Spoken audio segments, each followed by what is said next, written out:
Well, good afternoon, everyone. I'm Rebecca Blumenstein with the New York Times. I worked in China from 2005 to about 2009 and know Tiff from my time in China. Tiff has been a longtime correspondent in China and is the author of The Myth of Chinese Capitalism, The Worker, the Factory, and the Future of the World. Coming out next March. So okay. Yes, not out yet. So the forthcoming. And Sophie Richardson is China Director for Human Rights Watch. And Bill, who has done a yeoman's job organizing today, so thank you, Bill, is author of the new Art of War, China's Deep Strategy in the United States. And the reason I thought this panel was so interesting is that I think a few years ago, many of us felt that in the West, that China's restrictions on the internet would mean that China would be handicapped in terms of advancements in technology.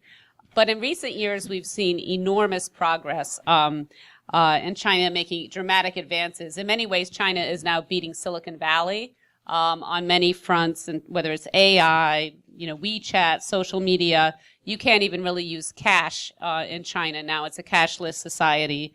But yet they've also developed the most sophisticated digital surveillance system in the world, and it's one that's spreading. So I just wanted to kind of start out, and I definitely want this to be a discussion and open it up to your questions as well. But to all the panelists, and Tiff, let's start with you. Did we miscalculate and underestimate China's sophistication in technology, thinking that censorship would equal a sense that they would always be backwards? I think clearly we did, and it was not just starting with censorship. I mean, when I arrived in Beijing in the mid-'90s, the received wisdom amongst all the journalists that covered business, anyway, was that China's terrible IPR, intellectual property rights record, its lack of innovation, controls over the companies themselves, was all just a recipe for not having a vibrant technology sector ever. So I would say yes, and then certainly with censorship, the same perceived wisdom was very, very common. Well, my primary contribution to this panel is my work on seeing what China's done with technology. It's developed inside China and exported outside of China. My book, The New Art of War, what the Chinese are doing inside the United States. So, but first point would be Huawei and their development of 5G telecommunications, wireless communications, essentially represents what the Soviets did with Sputnik. The first time it went up in the mid-'50s, and we were all astonished that they could do that. Now it's the Chinese who have, using their state-based capitalism system, have created a 5G. They build the equipment as well as the software, and they've leapfrogged the capabilities of the Americans. And so Nokia and Ericsson are the only other two manufacturers of this equipment in the world.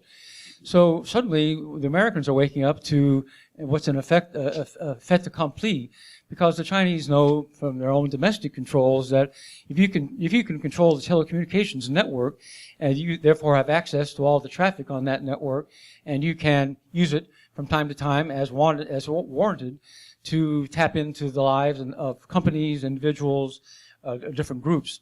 So this alone, the development of their telecommunications technology, has surprised everyone in the United States, and that's why we see today the Trump administration fighting sort of a desperate last-minute effort to prevent our allies from adopting the Huawei telecommunications system. So that's just one example of what we see China manifesting outside of China with technology obviously developed inside China.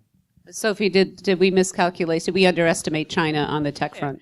And we've just put out a report, there are copies outside, about a police app that's being used in Xinjiang to surveil and detain people. And, my 13-year-old son will always roll his eyes and say to me about just about everything, "Mom, there's an app for that, you idiot."